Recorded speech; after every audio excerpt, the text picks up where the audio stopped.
Hello learners, welcome to learn Hindi through Tamil. இன்றைக்கி நம்ம வீடியோவில் நம்ம அடிக்கடி டெய்லி லைஃப்பில் பண்ணக்கூடிய செயல்களை ஹிந்தியில் எப்படி சொல்கிறது அப்படின்றத பார்க்க போகிறோம்.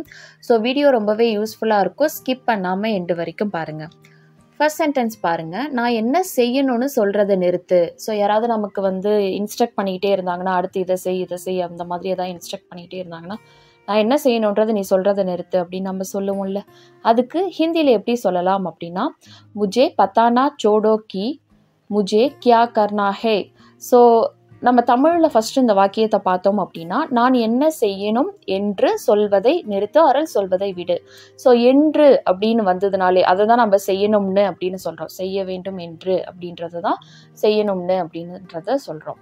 ஸோ என்று அந்த மாதிரி அந்த ஃபார்மேட்டில் வந்தாலே நம்ம என்றுக்கு அடுத்து வர்ற வாக்கியத்தை ஹிந்தியில் ஃபஸ்ட்டு பேசுவோம், அதுக்கு முன்னாடி வர்ற வாக்கியத்தை செகண்டாக பேசுவோம். ஸோ என்றுன்னு சொல்கிறதுக்கு ஹிந்தியில் கீ அப்படின்ற வார்த்தையை யூஸ் பண்ணுவோம். முஜே பத்தானா சோடோ கி அப்படின்னா சொல்வதை நிறுத்து ஆரல்ஸ், எனக்கு சொல்வதை நிறுத்து ஆரல் சொல்வதை விடு. ஸோ சோடு அப்படின்னா விடு அப்படின்றது அர்த்தம், குவிட் பண்ணுறது ஒரு விஷயத்தை. ஸோ முஜே பத்தானாகி சொல்வதை விடு ஆரல்ஸ் நிறுத்து. சோடோ கி அப்படின்னா செய்ய வேண்டும், கி அப்படின்றது என்று அப்படின்றத குறிக்கிறது. ஸோ முஜே கியா கர்னா ஹே, நான் என்ன செய்ய வேண்டும் அப்படின்றது. ஸோ முஜே கியா கர்னா ஹே, நான் என்ன செய்யணும்னு சொல்வதை விடு. முஜே பத்தானா சோடோ கி முஜே கியா கர்னா ஹே. அவன் பொய் சொல்லிக்கிட்டு இருந்தான்னு அவ கண்டுபிடிச்சிட்டா அப்படின்றத சொல்கிறதுக்கு. கண்டுபிடிச்சிட்டா மீன்ஸ் ரியலைஸ் பண்ணிட்டா, அவளுக்கு தெரிஞ்சிருச்சு அப்படின்றத, ஒரு விஷயத்தை நம்ம ரியலைஸ் பண்ணுறதுக்கு. ஸோ ரியலைஸ் பண்ணுறதுக்கு ஹிந்தியில் எஹசாஸ் அப்படின்றத சொல்லுவாங்க. எஹசாஸ். ஸோ ரியலைஸ் பண்ணுறதுக்கான ஹிந்தி வார்த்தை, அதாவது உணர்றது. ஒருத்தவங்க பொய் சொல்லிக்கிட்டு இருக்காங்க அப்படின்னா நம்ம அவங்க அப்படியே பேசிக்கிட்டு இருக்கிற போதே நமக்கு ஃபீல் ஆகிடும்ல, அன்னைக்கு வேறு மாதிரி சொன்னாங்க, இன்றைக்கி வேறு மாதிரி சொல்கிறாங்க. ஸோ அந்த மாதிரி ரியலைஸ் பண்ணுறது எஹசாஸ். ஸோ என்று அப்படின்றது வருது அந்த வாக்கியத்துலேயும், பொய் சொல்லிக்கிட்டு இருக்கான்னு அவள் உணர்ந்துட்டா, அவள் கண்டுபிடிச்சிட்டா. ஸோ என்று அப்படின்னு வந்ததுனாலே அவள் உணர்ந்தாள், அதாவது அவள் ரியலைஸ் பண்ணிட்டா அப்படின்றத நம்ம ஃபஸ்ட்டு சொல்லணும். அதுக்கு அடுத்தது என்று அப்படின்னு சொல்கிறதுக்கு கீ வரும். அதுக்கு அடுத்தது அவன் பொய் சொல்லி கொண்டு இருந்தான் அப்படின்றத நம்ம டிரான்ஸ்லேட் பண்ணணும். ஸோ என்று வந்ததுனாலே இந்த ஃபார்மேட் தான் வரும். என்று அப்படின்றதுக்கு ஒரு செப்பரேட் வீடியோ போஸ்ட் பண்ணியிருக்கேன். அந்த வீடியோக்கான லிங்க் டிஸ்கிரிப்ஷன்லேயே ஃபஸ்ட்டு கமெண்ட்லேயும் பின் பண்ணுறேன், செக் பண்ணி பாருங்கள். நிறைய எக்ஸாம்பிள் சென்டென்சஸ் கொடுத்துருப்பேன் உங்களுக்கு, அதுலேருந்து ரொம்பவே சுலபமாக புரியும். ஸோ அவள் உணர்ந்தாள் அப்படின்னா உசே எஹசாஸ் ஹுவா அப்படின்றத சொல்லணும். எஹசாஸ் ஹுவா. கி அப்படின்னா என்று. ஓ ஜூட் போல் ரஹாத்தா, அவன் பொய் சொல்லி கொண்டு இருந்தான். ஸோ கண்டினியூஸ், பாஸ் கண்டினியூஸ், அதனால் ஜூட் போல் ரஹாத்தா. போல் ரஹாத்தா அப்படின்னா சொல்லிக்கிட்டு இருந்தான் அப்படின்றத சொல்கிறது. ஸோ இதுவே அவள் பொய் சொல்லி கொண்டு இருந்தாள் அப்படின்னா ஓ ஜூட் போல் ரஹீத்தி அப்படின்றது வரும். ஸோ அவள் உணர்ந்தாள் அப்படின்னா உசே எஹசாஸ் ஹுவா கி ஓ ஜூட் போல் ரஹாத்தா. அடுத்தது பாருங்க, நான் அவளை பார்த்ததுமே அடையாளம் கண்டுபிடிச்சிட்டேன் அப்படின்னு சொல்கிறது. ஸோ ஐடென்டிஃபை பண்ணுறது.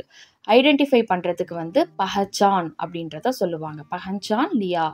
ஸோ கண்டுபிடித்து விட்டேன், அதனால் பஹச்சான் லியா அப்படின்றது வருது, அதை பாஸ்ட் டென்ஸ்ன்றதுனால. மெயின்னே உசே தேக்தே ஹி பஹச்சான் லியா. ஸோ நான் அப்படின்னா நான் அவளை பார்த்ததும் அடையாளம் கண்டு கொண்டேன். எதை யாரை பார்த்ததும் அடையாளம் கண்டு கொண்டேன் அப்படின்னா பாஸ்ட் டென்ஸ், கண்டுபிடிச்சிட்டேன் அப்படின்றது. ஸோ பாஸ்ட் டென்ஸ் அப்படின்னாலே எதை யாரை அப்படின்றத நம்ம கேட்போம். எதை கண்டுபிடிச்சிட்ட, யாரை கண்டுபிடிச்சிட்ட. ஸோ ரெண்டுத்துக்குமே நம்ம பதில் சொல்ல முடியும். அப்போ நம்ம மெயின்னே அப்படின்றத சொல்லணும். அதாவது சப்ஜெக்ட் மே கூட நே சேர்ந்து வரும். மெயின்னே. அவளை அப்படின்னா உசே, பார்த்ததும் அப்படின்னு சொல்கிறதுக்கு தேக்தேஹி, அதாவது பார்த்த உடனேயே அப்படின்றது அர்த்தம். தேக்தேஹி. வந்த உடனேயே அப்படின்னா ஆத்தேஹி, போன உடனேயே அப்படின்னா ஜாத்தேஹி. ஸோ இதுக்கும் நான் செப்பரேட் வீடியோ ஒன்று போஸ்ட் பண்ணியிருப்பேன் நம்மளோட ஸ்போக்கன் ஹிந்தி கிளாஸ் வீடியோவில். ஸோ அந்த வீடியோ பார்க்காதவங்க டிஸ்கிரிப்ஷனில் லிங்க் கொடுக்குறேன், செக் பண்ணி பார்த்துக்கோங்க. பார்த்ததும் அப்படின்னு சொல்கிறதுக்கு, அதாவது பார்த்த உடனேயே அப்படின்னு சொல்கிறதுக்கு தேக்தேஹி. பஹச்சான் லியா அப்படின்னா அடையாளம் கண்டுபிடிச்சிட்டேன், ஐடென்டிஃபை பண்ணிட்டேன். ஸோ ஐடென்டிஃபை பண்ணுறது அப்படின்னா பஹச்சான் லியா. அவர் அவ கூட போக மறுத்துட்டாரு அப்படின்னு சொல்கிறதுக்கு. ஸோ போக மாட்டேன்னு சொல்லிட்டாரு, போக மறுத்துட்டாரு அப்படின்னு சொல்கிறதுக்கு ஸோ மறுக்கிறதுக்கு, அதாவது ரெஃப்யூஸ் பண்ணுறதுக்கு இன்கார் கர் அப்படின்றத சொல்லுவாங்க ஹிந்தியில். இன்கார் கர் அப்படின்றத சொல்லணும். ஸோ அவர் செல்ல மறுத்துட்டார், அதாவது போக மறுத்து விட்டார், பாஸ்ட் டென்ஸ். எதை யாரை, எதை மறுத்தார், யாரை மறுத்தார். ஸோ வந்து எதை மறுத்தார் அப்படின்னா போக மறுத்தார். யாரை மறுத்தார்னா அவள் கூட. ஸோ அதனால் உஸ்னே அப்படின்றத சொல்லணும். அவள் கூட அப்படின்றதுனால உஸ்கே சாத், கூட அப்படின்னா வந்து சாத் அப்படின்றத சொல்லுவாங்க. ஜானே சே இல்லைனா ஜானே கேலியே, போவதற்கு அப்படின்னா ஜானே கேலியே, இல்லை போக அப்படின்னு சொல்லும் பொழுது ஜானே சே அப்படின்றதும் சொல்லலாம். இன்கார் கர்தியா, மறுத்து விட்டார் அப்படின்னா இன்கார் கர்தியா.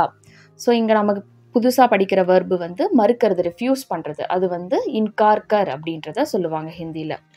பாஸ்டன்ஸ் அப்படின்றதுனால தியா அப்படின்றது வருது. ஸோ அடுத்தது பாருங்கள், வருத்தப்படுறது. ஒரு விஷயத்துக்காக நம்ம ரெக்ரெட் பண்ணுறது, ஃபீல் பண்ணுறது, முன்னாடியே டிசைட் பண்ணி ஒரு டிசிஷன் எடுத்துகிட்டு அது தப்பாகிடுச்சுன்னா நம்ம வந்து வருத்தப்படுவோம்ல, அதுக்கு வந்து பச்சா தாவா அப்படின்றத சொல்லணும். பச்சா தாவா அப்படின்றது வந்து பச்சா தாவா ஹோ அப்படின்னு சொல்லுவாங்க. பச்சா தாவா அப்படின்னா வந்து ரெக்ரெட் பண்ணுறது. ஸோ அந்த முடிவுக்காக நான் வந்து ஒரு நாளும் வருத்தப்பட்டதில்லை அப்படின்னு சொல்கிறதுக்கு முஜே ஃபைஸ்லே ஃபர் கபி பச்சா தாவா நஹி ஹுவா, வருத்தப்பட்டதில்லை. பச்சா தாவா நஹி ஹுவானா இல்லை அப்படின்ற மாதிரியான மீனிங்கில் வரும். ஹுவா அப்படின்றது வந்து பாஸ்டன்ஸ் அப்படின்றதுனால வருது. ஸோ பச்சாத்தாவா நஹி ஹுவா அப்படின்னா வருத்தப்படவில்லை அப்படின்றது அர்த்தம். கபி அப்படின்னா ஒருபோதும் அப்படின்றது அர்த்தம். ஃபைஸ்லேஃபர் அப்படின்றது வந்து முடிவிற்காக அப்படின்றத குறிக்குது. ஃபைசல் அப்படின்றது வந்து முடிவை குறிக்குது.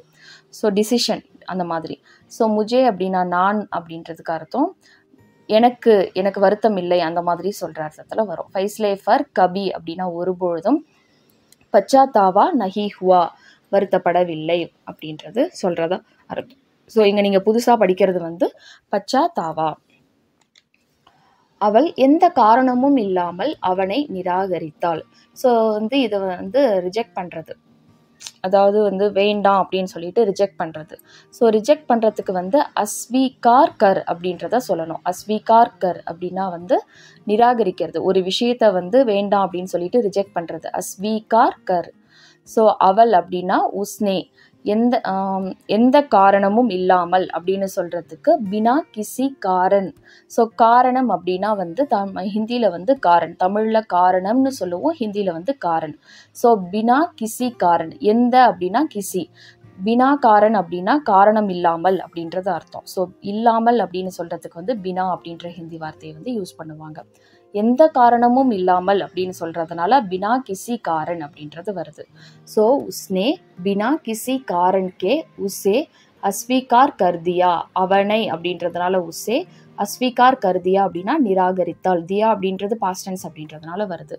ஸோ அவள் அப்படின்றதுனால உஸ்னே பினா கிசி காரன் கே உசே அஸ்வீகார் கர்தியா. ஸோ டாக்குமெண்ட்ஸை முன்னாடியே அனுப்ப சொல்லி கேட்டுக்கிட்டாங்க, அதாவது முன்னாடியே அனுப்ப சொல்லி ரெக்வஸ்ட் பண்ணிக்கிட்டாங்க அப்படின்னு சொல்லி நம்ம சொல்கிறதுக்கு. ஸோ ரெக்வஸ்ட் பண்ணுறது, கோரிக்கை விடுக்கிறதுக்கு வந்து அனுரோத் கியா. ஸோ அனுரோத் அப்படின்றது வந்து கோரிக்கையை ரெக்வஸ்ட் பண்ணுறதை வந்து குறிக்குது.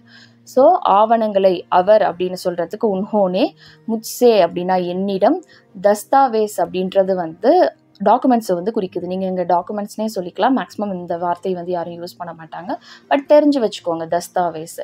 பெஹலே அப்படின்னா முன்னாடியே, பேச்னேகா அப்படின்னா அனுப்புமாறு அப்படின்றது அர்த்தம்.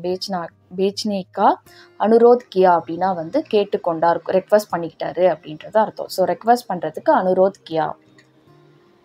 அடுத்தது பாருங்க, டாக்டர் என்ன வந்து சுகர் இன்டேக்கை வந்து ரெஸ்ட்ரிக்ட் பண்ண சொல்லியிருக்காரு அப்படின்னு சொல்கிறதுக்கு. ஸோ அதாவது சர்க்கரை எடுத்துக்கக்கூடாது அப்படின்னு ரெஸ்ட்ரிக்ட் பண்ணுவாங்க. சுகர் இன்டேக் வந்து, அதாவது சர்க்கரை வந்து ஸ்வீட்லாம் வந்து கம்மி பண்ணிக்கோங்க அப்படின்னு சொல்லி ரெஸ்ட்ரிக்ட் பண்ணி சொல்லுவாங்கள்ல. ரெஸ்ட்ரிக்ட் பண்ணுறதுக்கு வந்து சீமத் கர் அப்படின்றத சொல்லுவாங்க. ஹிந்தியில் சீமத் கர், சீமித் அப்படின்னா சீமித் கர் அப்படின்றது வந்து ரெஸ்ட்ரிக்ட் பண்ணுறது, அதாவது தடை பண்ணுறது, கண்ட்ரோல் பண்ணுறது டோட்டலாக. ஸோ டாக்டர்னே அதாவது மருத்துவர் தான் வந்து டாக்டர் அப்படின்றத சொல்கிறோம். நம்ம இங்கிலீஷில் டாக்டர்னு சொல்கிற மாதிரி ஹிந்திலையும் டாக்டர் அப்படின்னே சொல்லிக்கலாம். முஜே அப்படின்னா என்ன, சீனிகா சேவன் அப்படின்னா வந்து சீனி அப்படின்றது வந்து ஸ்வீட்டை குறிக்குது. ஸோ சீனிகா சேவன் அப்படின்னா சர்க்கரை உட்கொள்ளுதல். சீமித் கர்னேக்கே சலாக்தி அப்படின்னா வந்து சலாக்தி அப்படின்றது வந்து அட்வைஸ் பண்ணுறது. சீமித் கர்னேக்கி அப்படின்றது வந்து ரெஸ்ட்ரிக்ட் பண்ணுறது, கட்டுப்படுத்துறது. ஸோ சீமித் கர்னேக்கி சலாக்தி கட்டுப்படுத்துமாறு அறிவுறுத்தினார், அதாவது அட்வைஸ் பண்ணாரு அப்படின்றத அர்த்தம். அடுத்தது பாருங்க, அவர் ரகசியத்தை வெளிப்படுத்தினார். அதாவது ரிவீல் பண்றது. ஒரு விஷயத்த சீக்ரெட் இல்ல சஸ்பென்ஸ் அந்த மாதிரிலாம் ரிவீல் பண்றதுக்கு வந்து பிரகத் அப்படின்ற ஹிந்தி வார்த்தையை வந்து யூஸ் பண்ணுவாங்க. நம்ம இங்கிலீஷ்ல ரிவீல்னு சொல்லுவோம்ல, சஸ்பென்ஸை ரிவீல் பண்ணுவாங்க. ஸோ சீக்ரெட் ரகசியத்தை ரிவீல் பண்ணுவாங்கல்ல, அதுக்கு வந்து பிரகத் அப்படின்ற ஹிந்தி வார்த்தையை வந்து யூஸ் பண்ணணும். அவர் ரகசியத்தை வெளிப்படுத்தினார். உஸ்னே ராஜ் பிரகத் தியா, வெளிப்படுத்தினார். Past tense. ஸோ எதை வெளிப்படுத்தினார், யாரை வெளிப்படுத்தினார், ரகசியத்தை வெளிப்படுத்தினார். ஸோ உஸ்னே, அவர் அப்படின்னு சொல்றதுக்கு நே வரும். உஸ்னே. ராஜ் அப்படின்னா ரகசியம், பிரகத் தியா அப்படின்னா வெளிப்படுத்தினார். அவர் ரகசியத்தை வெளிப்படுத்த மறுத்து விட்டார், அதாவது சொல்றதுக்கு மறுத்துட்டாரு. ஸோ மறுத்துட்டாரு அப்படின்றதுக்கு நம்ம ஆல்ரெடி ஒன்று பார்த்தோம், இன்கார்கர் அப்படின்றது. ஸோ அதே சென்டென்ஸ் தான் அங்கே திரும்ப வருது. எதை மறுத்து விட்டார், யாரை மறுத்து விட்டார், ரகசியத்தை வெளிப்படுத்த மறுத்து விட்டார் நம்ம பதில் சொல்ல முடியும்ல, அதனால உன்ஹோனே. ராஜ் பத்தானா கேலியே அப்படின்னா, ராஜ் அப்படின்ற ரகசியம் சொல்வதற்கு அப்படின்னு சொல்றதுக்கு பத்தானா கேலியே. இன்கார் கர்தியா அப்படின்னா மறுத்து விட்டார் அப்படின்றது அர்த்தம். அடுத்தது பாருங்க, தேய்க்கிறதுக்கு வந்து ரக் அப்படின்ற ஹிந்தி வார்த்தையை வந்து யூஸ் பண்ணுவாங்க. அதாவது ரப் பண்ணுவோம்ல, பாத்திரத்தெல்லாம் தேய்ப்போம்ல, அந்த மாதிரி பாத்திரம் தர அந்த மாதிரி இடத்தெல்லாம் தேய்க்கிறதுக்கு வந்து ரக் அப்படின்றத சொல்லுவாங்க. கரையை நீக்கிறதுக்கு அவள் பாத்திரத்தை நல்லா தேய்ச்சா அப்படின்னு சொல்றதுக்கு வந்து டாக் ஹட்டானா கேலியே உஸ்னே பர்தன் கோ அச்சி தாரக் சே ரகடா. தேய்த்தால் பாஸ்ட் டென்ஸ் அப்படின்றதுனால வந்து ரகடா அப்படின்றது வருது. டாக் ஸோ தாக் ஹட்டானா கேலியே அப்படின்னா, தாக் அப்படின்றது வந்து கரையை குறிக்குது. ஹட்டானா கேலியே அப்படின்னா வந்து நீக்கிறது, ரிமூவ் பண்ணுறது. ஸோ உஸ்னே அப்படின்னா அவள், பர்தன்கோ அப்படின்னா பாத்திரத்தை நன்றாக தேய்த்தாள். நன்றாக அப்படின்னா அச்சி தாரக் சே, ரகடா அப்படின்னா தேய்த்தாள். ஸோ நம்ம இங்கே புதுசாக படிக்கிற வார்த்தை வந்து ரகடா அப்படின்னா தேய்த்தாள். ரகு அப்படின்றது தான் தேய்க்கிறத வந்து குறிக்குது. ஸோ நம்ம இப்போ என்னென்ன வர்பு பார்த்தோம், குவிட் பண்ணுறது, ஒரு விஷயத்தை வந்து விடுறதுக்கு, அதாவது அட்வைஸ் பண்ணுறதை விடு அப்படின்னு நம்ம சொல்லுவோம்ல, அதுக்கு வந்து சோடு, விடு நிறுத்து அந்த மாதிரி சொல்கிறதுக்கு சோடு அப்படின்றத சொல்லணும். ரியலைஸ் பண்ணுறது, பொய் சொல்கிறத ரியலைஸ் பண்ணிட்டா அப்படின்றது அந்த சென்டென்ஸ் பார்த்தோம். அதுக்கு இந்த ரியலைஸ் பண்ணுறதுக்கு வந்து எஹசாஸ். அடுத்தது ஒருத்தவங்களை பார்த்ததும் அடையாளம் கண்டுபிடிக்கிறது, ஸோ ஐடென்டிஃபை பண்ணுறதுக்கு வந்து பஹன்சான் கர் அப்படின்றத சொல்லணும், பஹன்சான். நெக்ஸ்ட் பாருங்க, மறுக்கிறது, ஒருத்தவங்க கூட போக மறுக்கிறது, இல்லை அது பொய் அப்படின்னு சொல்லிலாம் நம்ம மறுப்போம்ல, அதுக்கு வந்து இன்கார்கர் அப்படின்றத சொல்லுவாங்க, இன்கார்கர். அடுத்தது வந்து ஒரு முடிவு எடுத்துட்டு அதுக்கான வருத்தப்படுறதுக்கு வந்து பச்சா தாவாக்கர் அப்படின்னா வந்து வருத்தப்படுறது, பச்சாத்தாவாக்கர் அப்படின்னா வந்து வருத்தப்படுறது. அடுத்தது வந்து நிராகரிக்கிறது, ரிஜெக்ட் பண்ணுறதுக்கு வந்து அஸ்வீகார்கர். நெக்ஸ்ட் வந்து ரெக்வஸ்ட் பண்ணுறதுக்கு வந்து அனுரோத்கர். அடுத்தது கட்டுப்படுத்துறது, அதாவது ரெஸ்ட்ரிக்ட் பண்ணுறது, சுகர் சாப்பிடாத இல்லை அந்த இடத்துக்கு போகாது அப்படின்னு சொல்லி ரெஸ்ட்ரிக்ட் பண்ணுறதுக்கும் வந்து சீமத்கர் அப்படின்றத சொல்லலாம், சீமித்கர். நெக்ஸ்ட்டு ரிவீல் பண்ணுறது, அதாவது ரகசியத்தை இல்லை சஸ்பென்ஸ் அந்த மாதிரிலாம் ரிவீல் பண்ணுறதுக்கு வந்து பிரகத்கர் அப்படின்ற வார்த்தையை பார்த்தோம், பிரகத்கர் ஹிந்தியில்.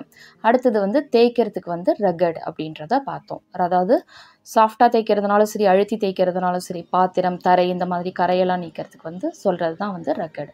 ஸோ இந்த வீடியோ உங்களுக்கு யூஸ்ஃபுல்லாக இருக்கும் நம்புறேன். வீடியோ பிடிச்சிருந்தால் லைக் பண்ணுங்கள். உங்களை மாதிரியே ஹிந்தி லேர்ன் பண்ணுற ஃப்ரெண்ட்ஸ் அண்ட் ஃபேமிலிக்கு நம்ம வீடியோஸை ஷேர் பண்ணுங்கள். நெக்ஸ்ட் வீடியோவில் பார்க்கலாம். தேங்க்ஸ் ஃபார் வாட்சிங். நன்றி, தன்யவாத்.